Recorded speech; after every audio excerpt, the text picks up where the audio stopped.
Hey y'all, I'm excited to present to you what's become now an unintentional series on harm reduction.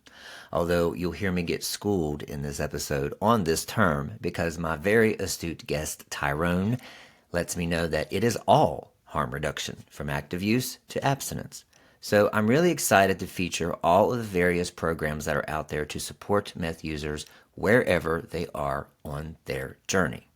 Look, abstinence is not the only option, and for many, when faced with this insurmountable task, they go back to using because what's the point?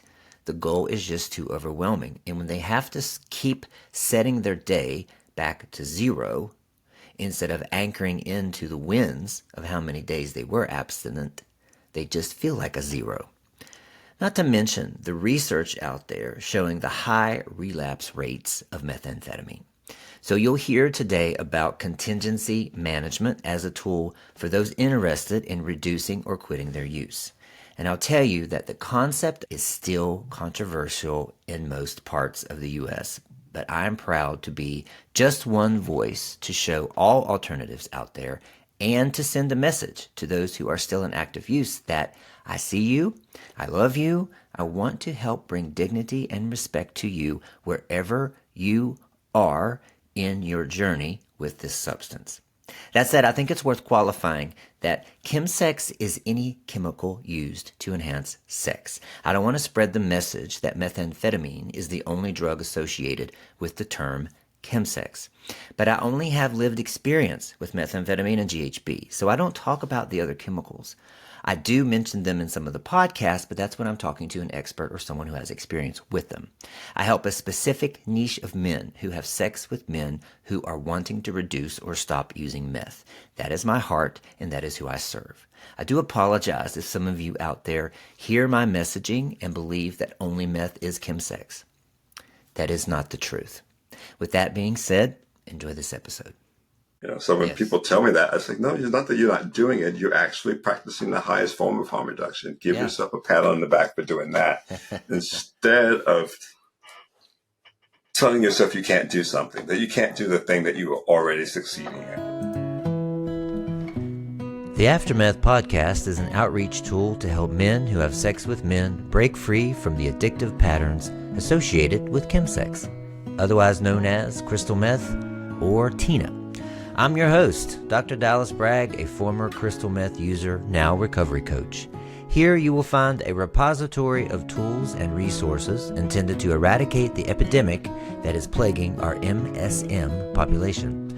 Please note that the views expressed on this podcast are not to be taken as medical advice. Also, we will be talking about drugs and sex, so if you feel triggered to use, stop listening and contact your local emergency system and or your support network.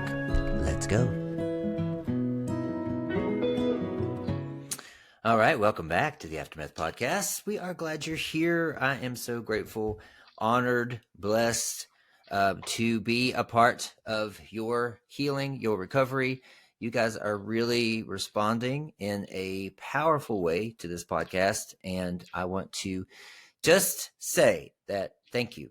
Thank you for reaching out. Thank you for the feedback. That really is my currency. As I've mentioned before, the podcast doesn't make any money. The podcast costs money. So if you want to sponsor the podcast, I would love that. But if you can't do that, send us a text, send us an email, a DM, something. That is my currency. I read these wonderful, wonderful DMs that say, your podcast helps me feel seen and heard. It gives me hope.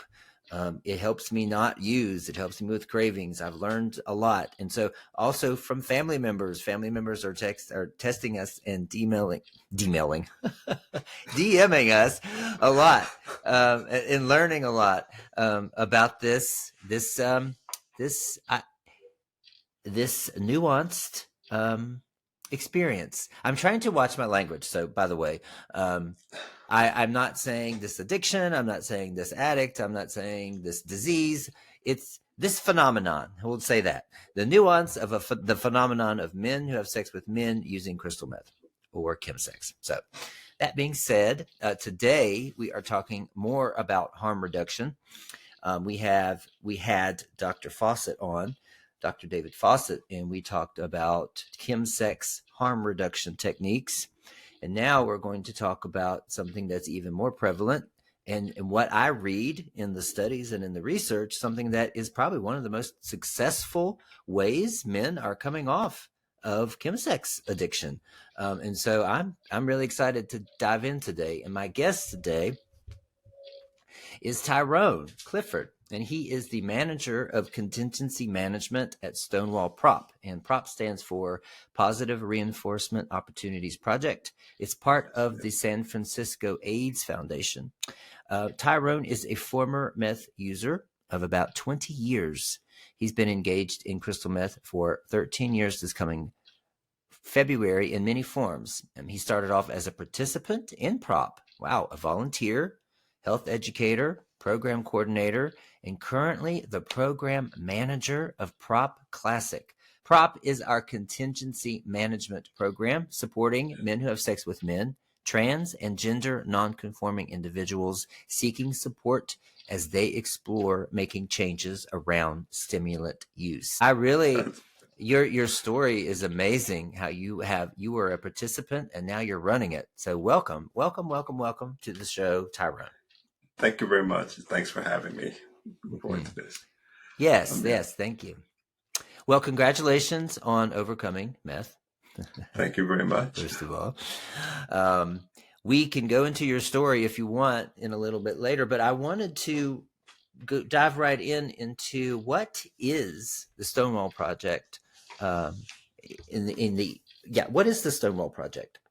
So the Stonewall Project is part of the San Francisco AIDS Foundation, and what we do at the Stonewall Project, we are a substance use treatment program, working with folks on any substances, no matter what their goals are, and we also are a mental health treatment program as well. So, substance use and mental health issues kind of run hand in hand in a lot of cases, so we address them both. My program, Prop, is our contingency management program. And excuse me, my voice will quit on me here and there, but I'm still here. It's our contingency management program. And what we do is we incentivize people who are looking to make changes around their stimulant use. We test for cocaine, we test for methamphetamine, and we test for crack. For every non-reactive test or clean test, as people like I hear quite a bit, people earn a small cash incentive that they can redeem for a gift card of their choice throughout the program. Sometimes people will take it out piecemeal here and there as they need throughout the 12 weeks, or sometimes, well, for the most part, they like to wait until the very end of the program and take it all out at once. And the maximum someone can earn from completing the program is $330. Okay. Our incentives start out very small, $2 for the first test, and they go up incrementally by a quarter, so $2, $2.25, $2.50, and so on. For every 3 non-reactives in a row that we get, the client earns an extra $8.50 bonus. And so it starts out very small, and it looks like a very tiny little amount of money in the very beginning, but towards the end of the program, you really start to see the dollar amounts add up. And that's, part of the incentive. People like to see those numbers add up, and especially when they start adding up faster and faster, they really like that. So it's it's a great sense of motivation for folks. Even the participants who'll say they don't really need the money, but they still, the incentive of seeing that balance grow is a big draw. Yeah.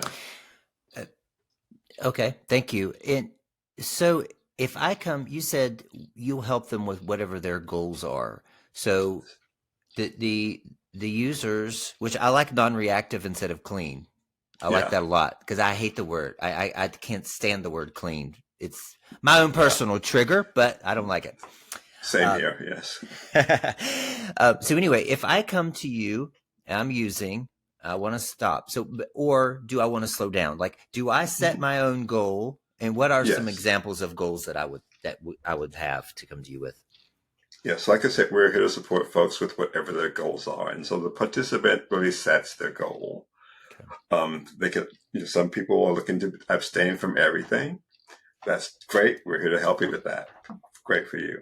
Some people want to only maybe abstain from methamphetamines, but they don't want to stop drinking or smoking marijuana because they feel at that time that those substances are not triggering them to use meth. Some people don't want to necessarily quit, but they do want to be able to do what they like to do and make it to work on Monday morning with their wallet and their keys and still have housing and a job. We support folks with that goal as well. And because we're harm reduction focused, and abstinence is not our totally focus. It's always based on what the client wants for themselves. As far as our treatment program goes, clients can pick their track, either abstinence, targeted absence, or managed use. And the best part about it, though, is they're not locked into that. If you come in and say, I want to abstain, and you would say, I want to come in and I want to manage my use. Great. But along the line, as you progress towards that goal, you may notice that when you do have alcohol or when you do smoke marijuana, you can feel yourself being triggered more and more to actually go back to using the substance that you're trying to avoid. And that's totally great. You can always up your level of care. If you decide, like, maybe I don't want to be abstinent, I can drink a glass of wine with my family or with friends casually and not have that trigger me to go back to meth. That's totally cool too. Like, it's your journey. Who am I to tell you what you should be doing on your journey? I'm about to jump out of my skin. This is so great.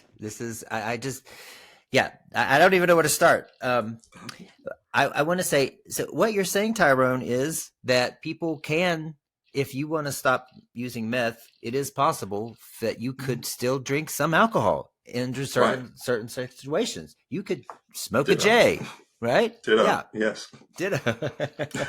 Yeah. This is possible, guys. We have to, what Tyrone is talking about is empowered recovery. You get to choose. And what I love about this is once you're in it, it's trial and error. You get to experience it and make adjustments based on your own realization, your own decisions, your own experience. You don't just have someone tell you this is what you do without question. Am I right? Exactly. Yeah. Okay. What were we going? You say something? No. Sorry, I thought I was interrupting you. Okay. Have some more water here. Yeah, go ahead. Okay. So when you came to the program, what was your goal? What was your experience in it? So when I enrolled in the program as a participant, my goal was to abstain from meth. Okay. At that time, alcohol, I have it very rarely. Marijuana, I'd smoke.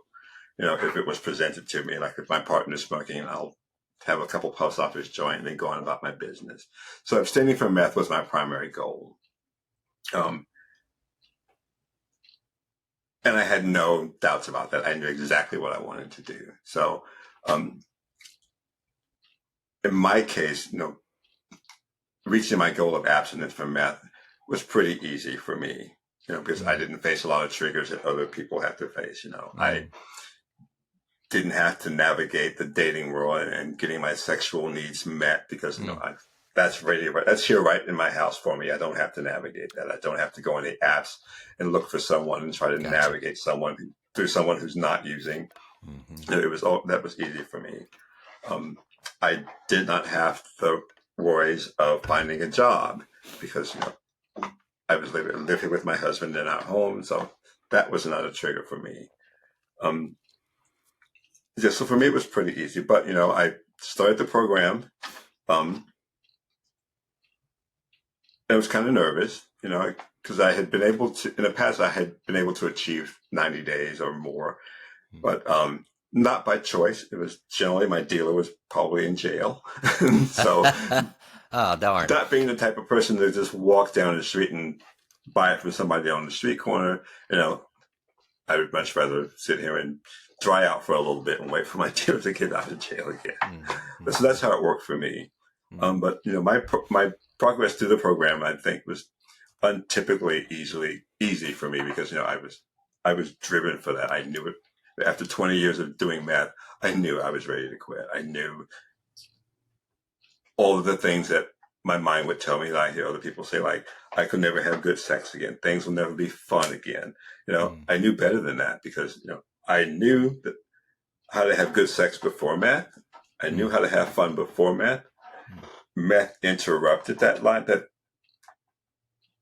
thinking for me. And so when I quit, it was all about getting back to what I knew I could do before.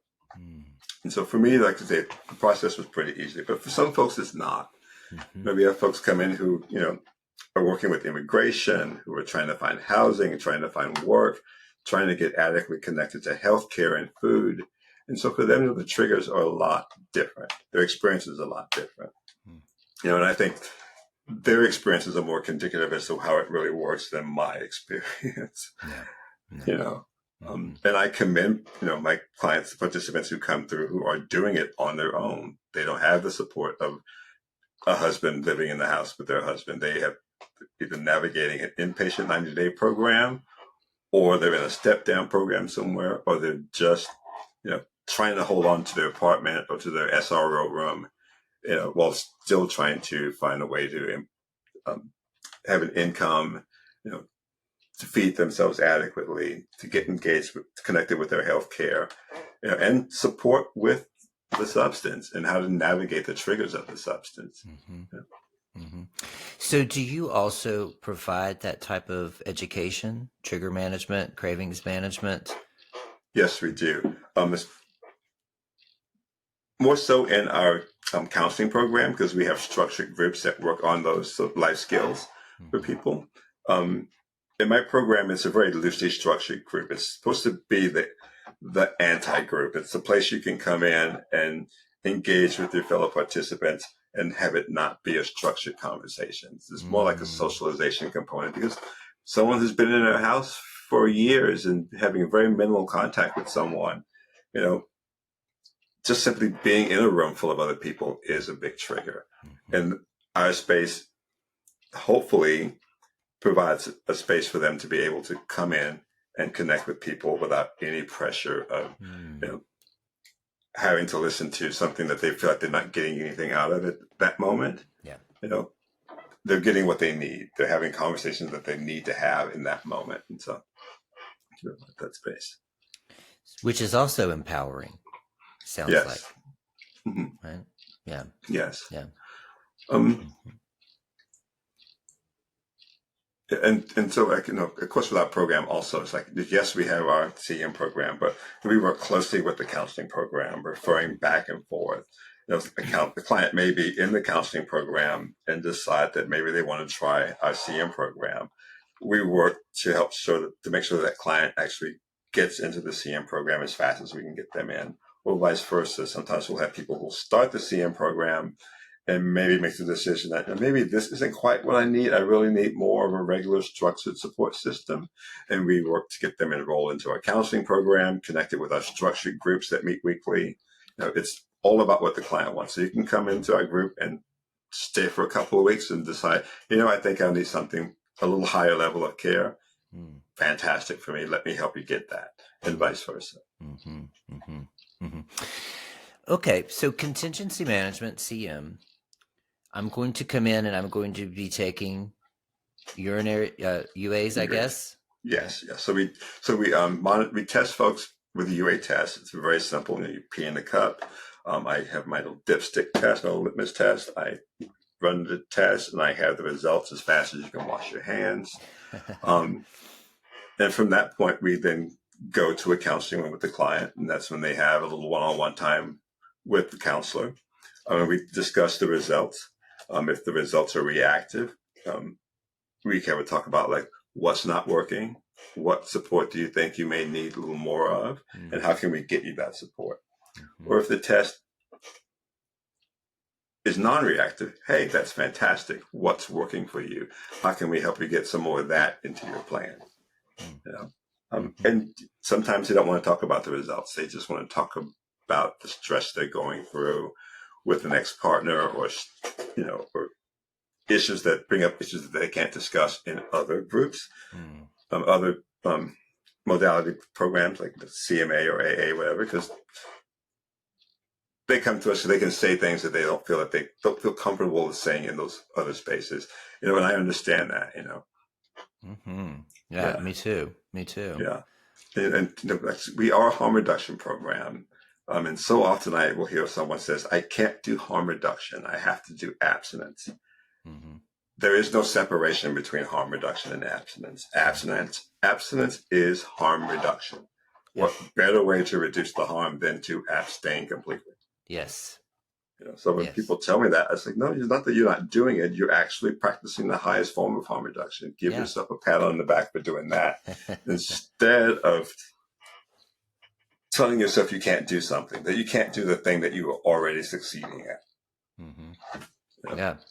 Yes. And like I said in the podcast with Dr. Fawcett, if you look at recovery as a continuum, right? You have use on this side, maybe abstinence on this side, harm reduction is in the middle. It's all together a part of.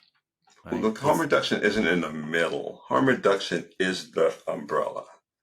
Gotcha. And under the umbrella will follow abstinence at the highest level, our targeted abstinence being the middle level, and our use management being sort of the lowest level of harm reduction that you want to practice. Yeah, gotcha. But it's not, I guess I said that wrong. It's not abstinence versus harm reduction. Exactly, yeah. Right, yeah. It's harm reduction, and you're practicing abstinence, yes. Yes, down to use management. Yeah. Yes. Interesting. Exactly. Okay. I love this shifting of perspective because, abstinence is what is drilled into us as the only way, right? Yes.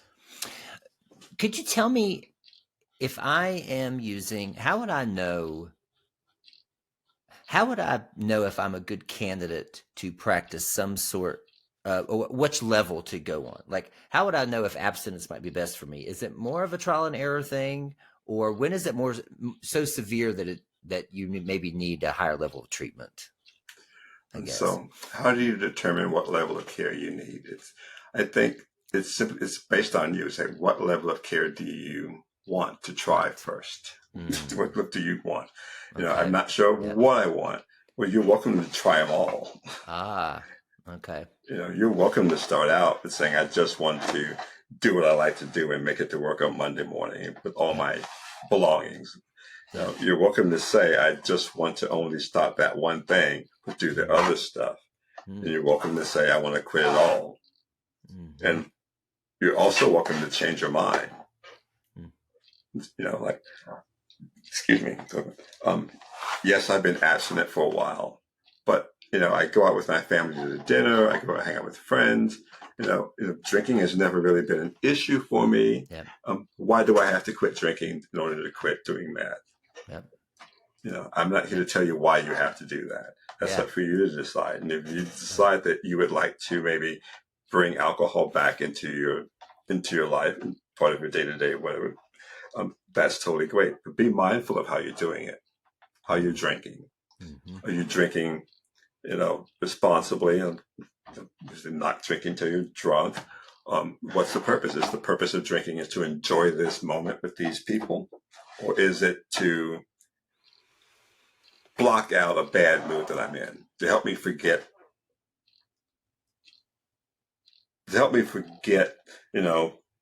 my anger of this thing that I'm upset with that I didn't get? If that's the purpose, then that's not why I'm going to drink. I'm going to have my glass of wine with my dinner because I know together they make for a great meal. We will have a glass of wine on a Friday evening because I'm going to enjoy my glass of wine and watch Star Trek.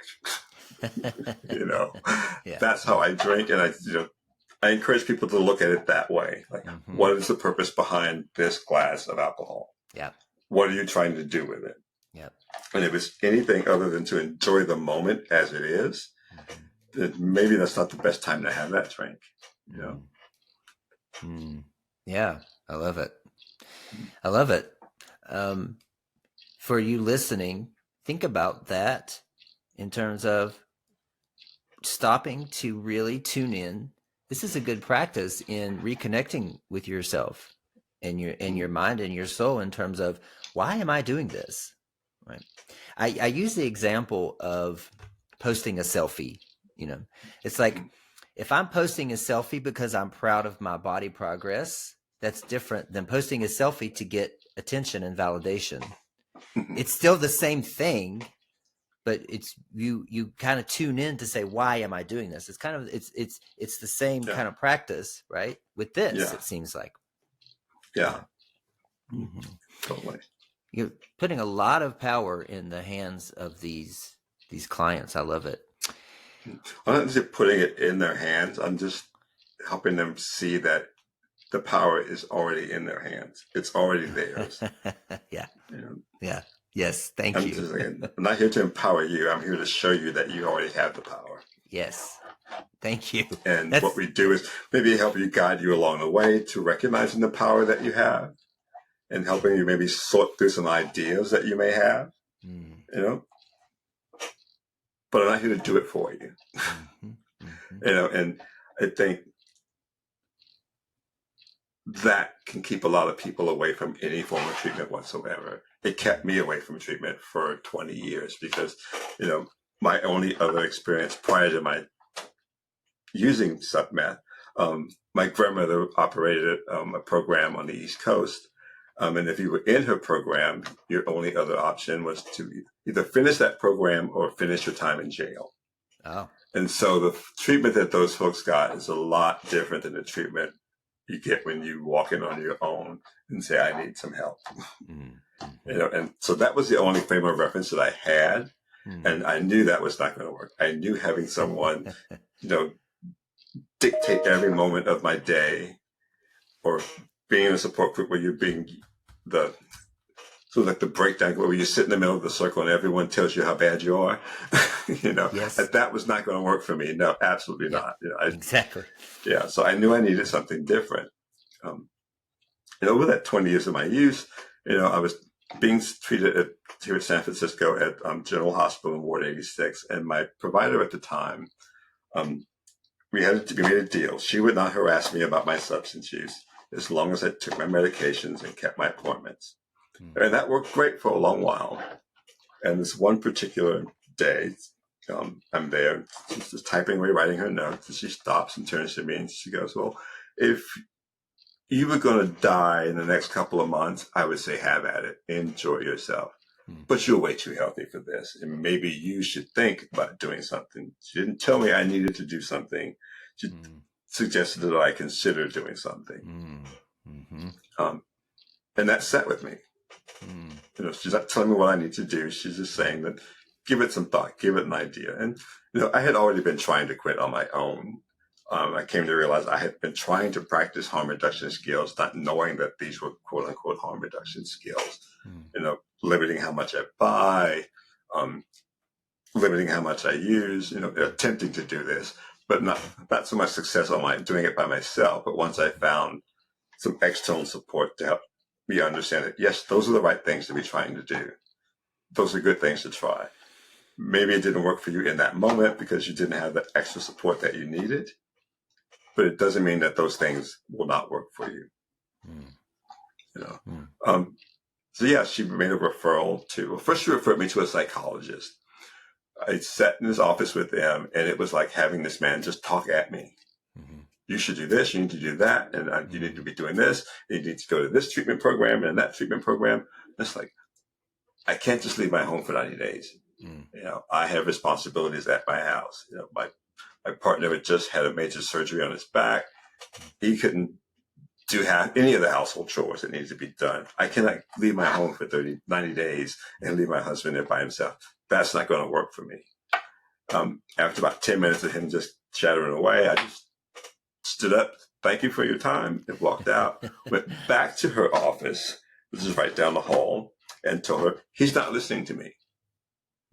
He's just telling me what he thinks I should be doing, and he's not listening to me as to what I can do. She didn't bat an eye. She referred me to a social worker there on the same ward. I sat with her and she told me about this new program called PROP. contingency management, she didn't go into a whole lot of detail as to what it was about, but she suggested I give them a call. And so I did. I had to wait a little bit to get into the program, but when I walked into the door the first time, I felt, I was going to say at home or at ease. I was very comfortable in the space. I didn't, there was just no angst, no trepidation about it at all for me. Mostly because of the environment. It was a very warm, welcoming environment, I started the program, and long story short, here I am today as the program manager. Yeah, that is a long story short. I need to also add into CM programs aren't necessarily what's going to be the thing that help you reach that goal. It's support for you while you are also utilizing other tools to help you reach that goal. And one of the tools we like to use is having folks engage in the individual counseling program, having folks attend the more structured groups, because that's where the hard work is done, as opposed to like our sort of like social group with testing, Yeah, it sounds like you were in a place where you were, again, I keep using the word empowered, but also respected, and people met you where you were, and there was no shame. It sounds like very shame-free. It was very shame-free. And as a program manager or as the health educator, when I worked as a health educator, I wanted to make sure that everyone who saw my face knew that they were walking into a shame-free zone, and there was no shame with me. You can't shock me. You can't offend me. You can't gross me out with talking about your sexual practices. I can't say that I've seen it and done it all, but I've seen and heard a whole lot. So, yes.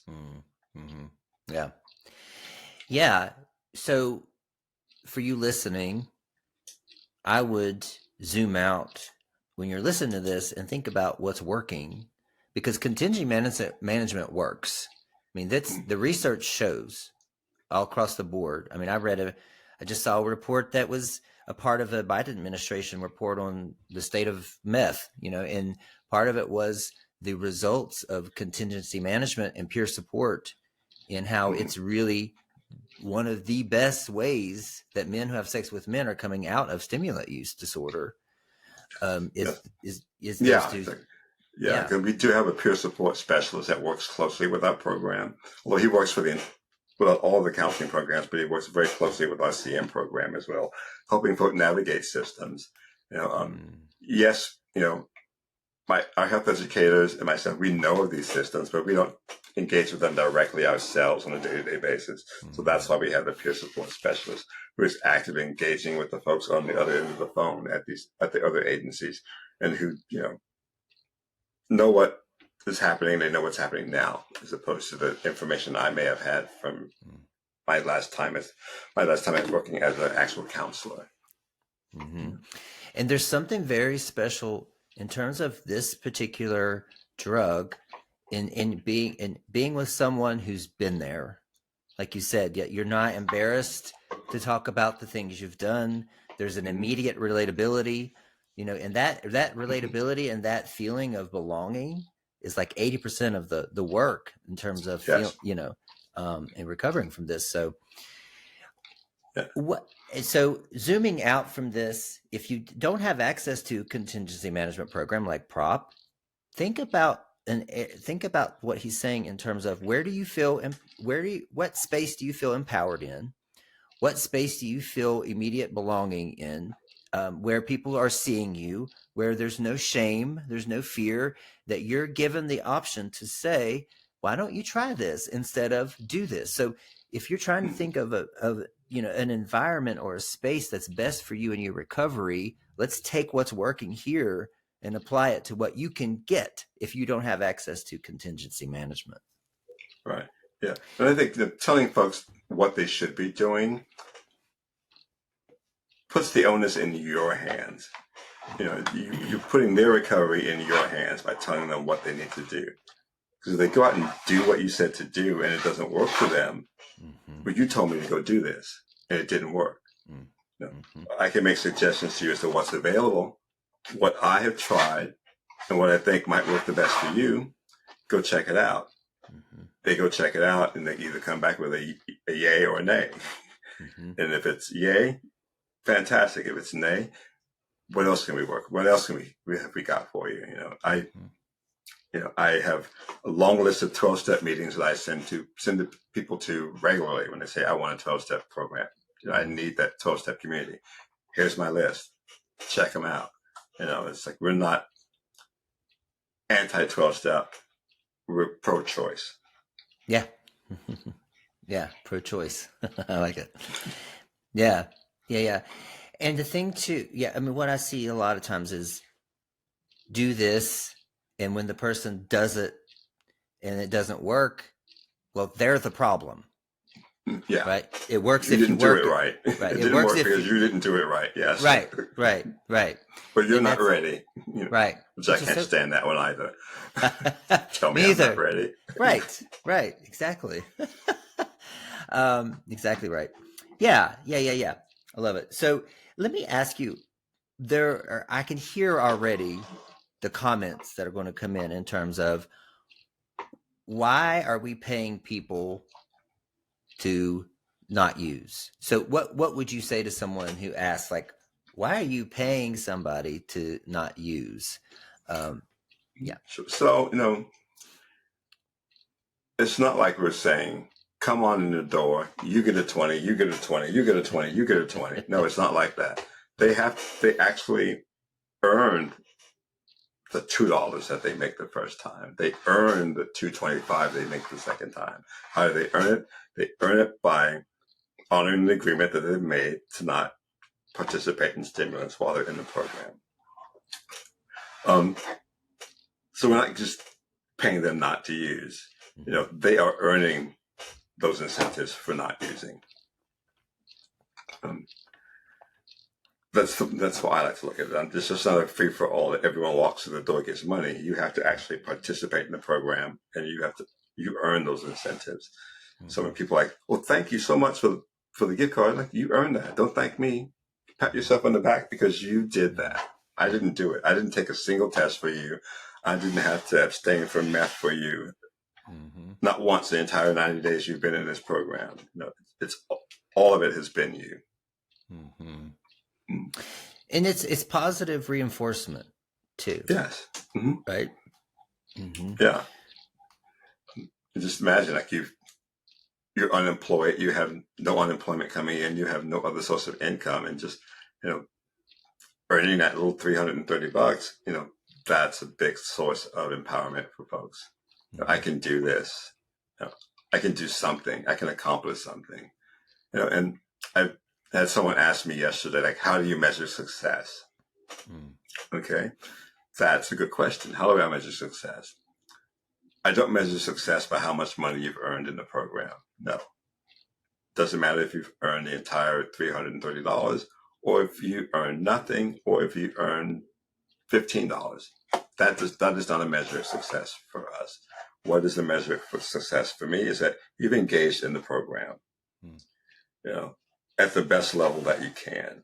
Mm-hmm. Because we do have folks who will come and not test for the entire 36 visits, but they're there every single group day. They are actively participating in the conversations. They are, engaging with the counselors. So that's a success to me because someone who has used for 15, 20 years, not engaging with people, isolating themselves, has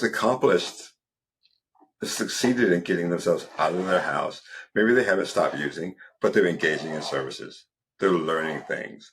They're learning what resources are out there available to them. They're making connections within the group space with other participants in the program. So now they have a little bit of a social circle who's working on the same goals that they are. That's why I measure success. Mm-hmm. It's fantastic. I love going out to buy $330 gift cards for people. I buy more of those than lesser cards. And it warms my heart to be able to say, hey, you earned this. It's yours. Enjoy. Yeah. Yeah. Yeah. I love that too. And for you listening, this is something that I've said before that I think is necessary here, is that changing, modifying how you measure success. You know, because if success and fail is only use or not use, then you're missing so much of the journey, Yes. right? And Yes. and you're just setting yourself up for constant disappointment instead of being realistic about when I do use whatever it may be, what maybe it is less this time, maybe it's Hmm. only a few days, maybe it's only a baggie, maybe I smoke instead of slam, whatever. Yes. There's something there to there's a win, right? Yes. Yes. And if you can't access contingency management, think about how positive reinforcement is working here. And so positive reinforcement, reinforce the positives of what happened in your use. And I know that's going to give you that you're going to you can anchor into that and continue on your recovery path with more self-worth, and more strength and a positive outlook on yourself. So I'm trying to take all the principles you're talking about and give it to somebody who doesn't have access to your program, Yeah. because I just think it's what we need. We need to hear more of what you're doing, and we need to Yeah. see more of what you're doing. Yeah. And when I first started this work, it was only available through our agency to men who have sex with men or trans-identified individuals. And so it's like I thought, like, well, why isn't this available to everybody? Like, Mm. it should be available to anyone who wants the service. And we worked hard to be able to get to a point where we can get funding to actually start another group that we call Prop for All, and Mm. they serve exactly what it says: all, male, female, cis female, trans male, trans. It does not matter. If Yes. you walk into the room looking for support, we're there to support you. And has quickly became one of our most popular programs. Mm. They have a much bigger roster of folks who are in that group than I have in mine. And I don't see like we're not competing again, like I said, and that's fantastic. But like I worked hard, I nagged at a lot of people about that, and now it's actually happening. Yeah, So, yeah. yeah, Good. Great. Good. Thank you. Thank you. I'm wondering about, can people come back through? Can they repeat the program? What's the rules on that? yes, they can come back through the program. As a rule of thumb, we like to wait a year because we do have a little bit of a waiting list, and sometimes I think the longest it's gotten up to is like 3.5 months of a wait. So we do ask people um, to wait a year, but also on a case by case basis. If I know someone um, who's come through us um, and they're looking for support as they navigate the court system, like the judge wants regular testing results, we can extend their time, not necessarily Mm. paying them the incentive, but still providing the UA test for them. Okay. On occasion, we can take someone, immediately re-enroll them and continue the incentive program. But it's like not everyone gets to do that. Like it's taken on a case by case basis. Mm. And I can't say that I recognize that anyone has tried to ever take advantage of that. Mm-hmm. Because I know people are like, well, they're just taking advantage of it. They keep coming back and coming back. No, they make the request, and it's up to us to decide if the need meets, if the need is high enough for them to re-enroll right away, or if they can wait. We also, even before they've completed the program, we're working with them on recognizing other avenues of support after they've completed the program, once they're done with prop. Like, so what other things have you got lined up for yourself to carry on? Because, this 3 days a week, this takes up quite a bit of your time, coming here, being in the group, testing, going back off to wherever you need to. It takes some time. So once you're done with us, now you got this big chunk of time in your day that's no longer Mm. occupied. So let's Mm. start planning some, things for you to occupy yourself with, or the support that you need to help Mm. fill in that space. I see. Yeah. Yeah. Okay. And so they test 3 times a week? 3 days a week, Monday, Wednesday, Friday. Okay. Like I said, yeah, Monday, Wednesday, Friday, we'll be looking for stimulants only, cocaine, crack, and meth.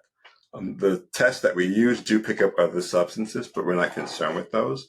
What I like to do, though, is show the participant all of the results, just in case there's something in there that they were not expecting to be there, or maybe there's something that should have been in there that's not showing up. Like, I know I bought fentanyl, and I did fentanyl. Why isn't there an opiate showing up in my test? Oh. Time to make some decisions here. Is that the person you want to keep going to buy your stuff from? Yeah. Or like, I'm only buying meth. Why is fentanyl? Why is the opiate results coming back reactive on my test? Something to think about. Yeah. What's in what you're doing? Wow. I love that, because that's such a good harm reduction technique too. And we talk about fentanyl strips, to as a harm reduction technique, but if it's showing up and you didn't know, you're going to start asking some questions, right? Yeah, because not everyone has access to the fentanyl strips to test the drugs before they do them. Not everyone does, so it's right. So that stopgap, you can't do that. But I'm going to show you what's in your system here, and then you can make the decision on how to proceed with that. Find another dealer, or just stop doing it altogether, because now you know what you're getting is laced with fentanyl. It's all about, like I said, showing them that they have the power to make the change, or to make the choice as to what they want to do next, how they want to proceed. Yeah. I want to underscore and double click on what you said earlier about the power is already in them. That's for you listening. That is so important to know, that you don't need to get your power from anyone. I say putting the power in your hands, but you're right. The power's there. You just have to exercise it and realize it, right? Yeah. Yeah. You mentioned earlier when you have the post interview after the UA, and when you're hearing about what's working for these people, for your clients there, is there some like trending, like high level kind of repeated things that you hear about what is working for them to keep getting non-reactive tests? Mostly it's being able to come into our group and have that support system. Okay. Sometimes it's I've got this support system, which is great, and I also have my broader community in my CMA meetings that I go to. Okay. Fantastic. And so, like I said, whatever's working, that's great. I can't say, oh, I'm not going to tell someone that's not going to work for you. I say, here it is, go check it out. Just being able to be in a space with other people is what's working.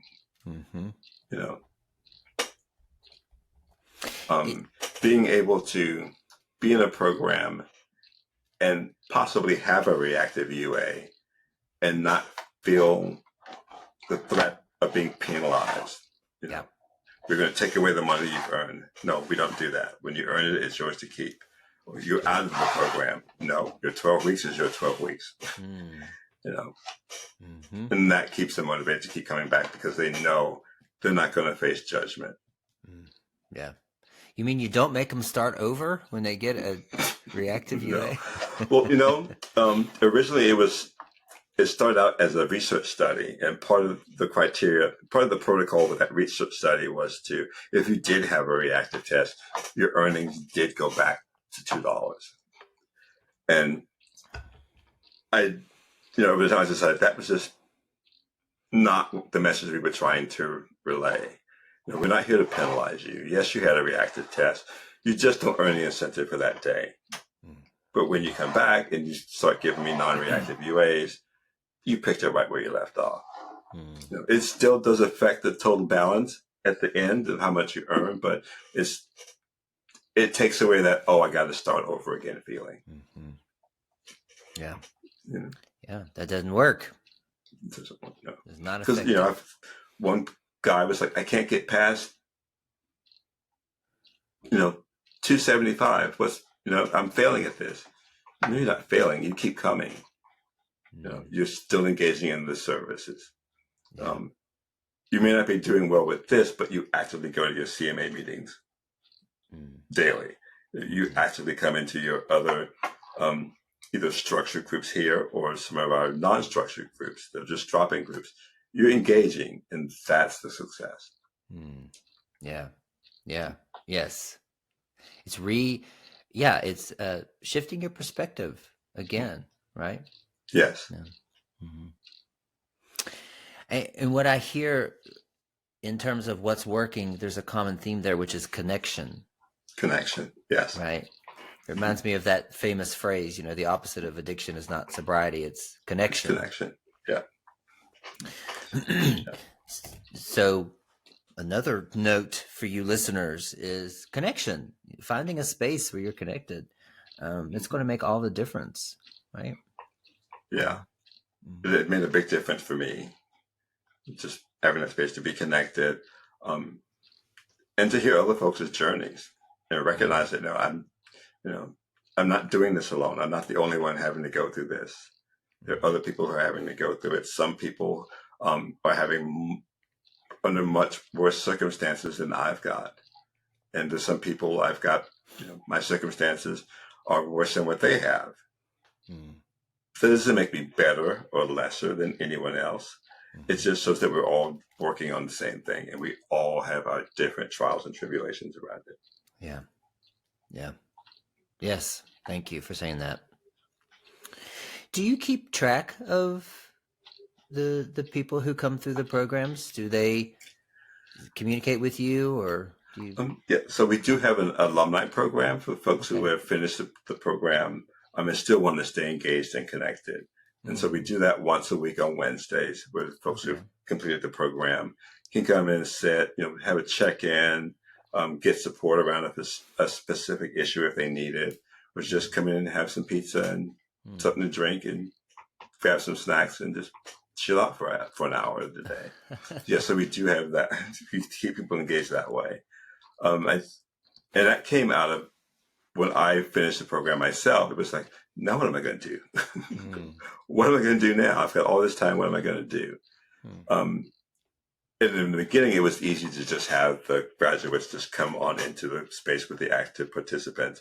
But that grew so much, we had to start separate that and have a separate group for the alumni, which is very well attended. Some days it's like, oh, wow. There's a lot of folks, and I haven't seen you in 4 years. Good to see you again. How you doing? They know where we are, and they know how to get in touch with us if they need us. Yeah, great, good. Yeah. What's your favorite part of your job here? Oh, my favorite part of the job is when I see someone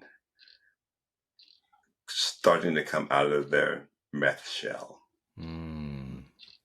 They're not isolating, they're not sitting in the back of the room with their face buried in their phone, doing their best not to make eye contact or have a conversation with anyone. Now they're actively engaging in conversations. They're bringing discussion topics to the table that's of an issue that they may be going through. That's my favorite part. Someone will come in and ask for a referral to a particular service. And before me or any of my health educators can respond, 4 or 5 other participants have gone on their phones, given them direct contact information of exactly who to talk to, exactly what time you should be there. They're supporting each other. And for me, that's my favorite part. Yeah. Yes. I love it. Coming out of the meth shell. Love that. Well, Tyrone, what do you think I haven't asked that's important to talk about here today? I feel like it's such a deep subject, and maybe I didn't go deep enough, but yeah, this is so much more. We could do this for another 2 or 3 hours and still not get to all of it. But yeah. I think, just having folks understand the power is already yours to make a change.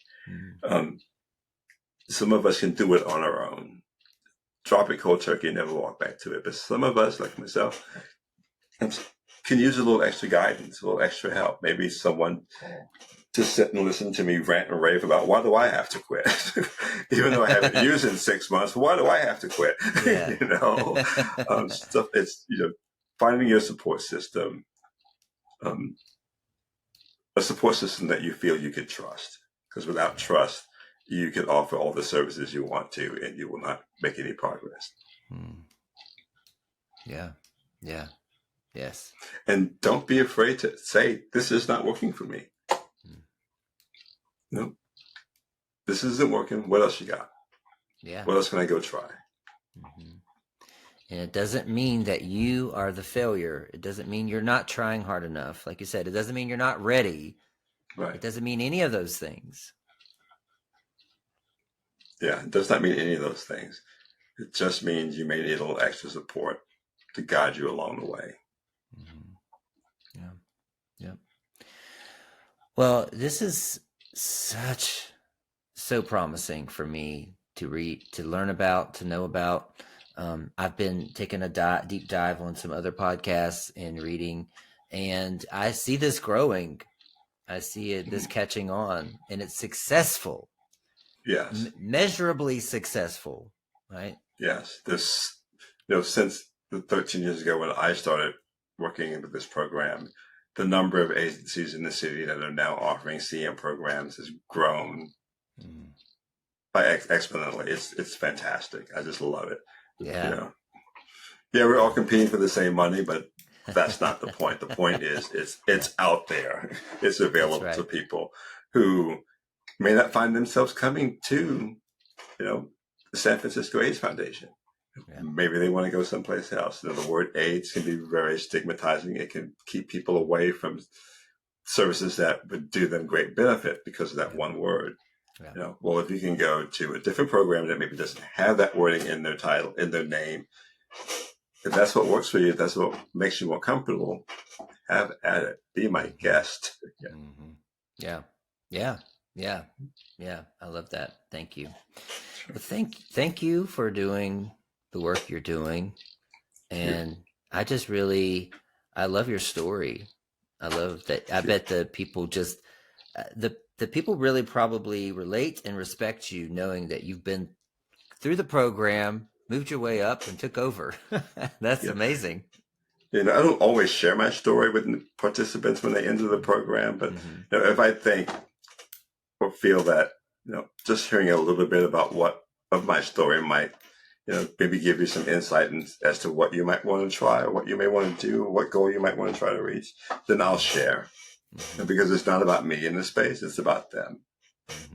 Yeah, that's right. But I was also one of those clients who felt like I needed to have a counselor that had some experience in this, who had actually done it, not just gone to school and read about it and learned about it. Yeah. Because a lot of times I'd have a therapist or a counselor like, how much am I going to have to educate this person on my experience before I can actually start talking about doing the work that I need to do? If you don't know what a hot rail is, if you don't know what a booty bump is, and I've got to so in order for you to understand what's going on with me, you need to understand all of this stuff. Yeah. At least have a good frame of reference about it. Yeah. Yeah. I need a counselor that can hear me talk about, and sit with me and talk about sex, and not turn red and clam up, or try to deflect to something different.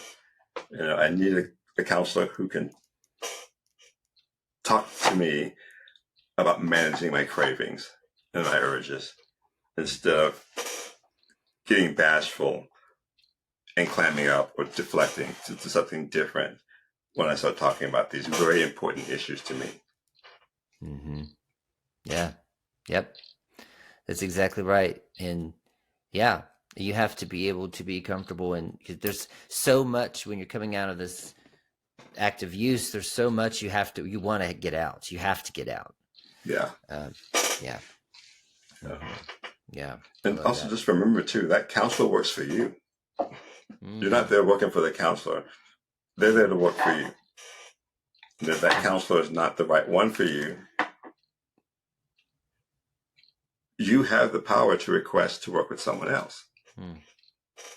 That may or may not happen, or it may take a long time to happen, but you still have the power to make that request. Yeah, I love that too. They're working for you. Yeah, exactly. Is this working for me? Yeah. Wow. Well, thank you for this. I think it's going to really help going to help a lot of people. It's going to alleviate a lot of shame and help people get unstuck, and maybe they take a different approach. Maybe harm reduction is for you. Yeah. Well, it's all harm reduction. That's all harm reduction. Whatever you do is harm reduction. I have to get that into my head. It's not a separate topic. No. Thank you for helping me understand that. Sure. My pleasure. And I've enjoyed this conversation immensely. It's been great. Good. Me too. I have to. Thank you. For those of you listening, please, you may want to rewind and listen to this again, so you can get the concepts here. Take these concepts and apply them to your own recovery. If you want to connect with us, we do have a free Facebook page, the Aftermath Podcast. We have the website, aftermath.net. And if you want to get engaged in conversation, you can post a comment on our YouTube channel. You can post a comment on our Spotify channel, or you can just email me or DM me, whatever you want to do. I'm everywhere on every platform. So thanks for listening, and we'll see you all next week.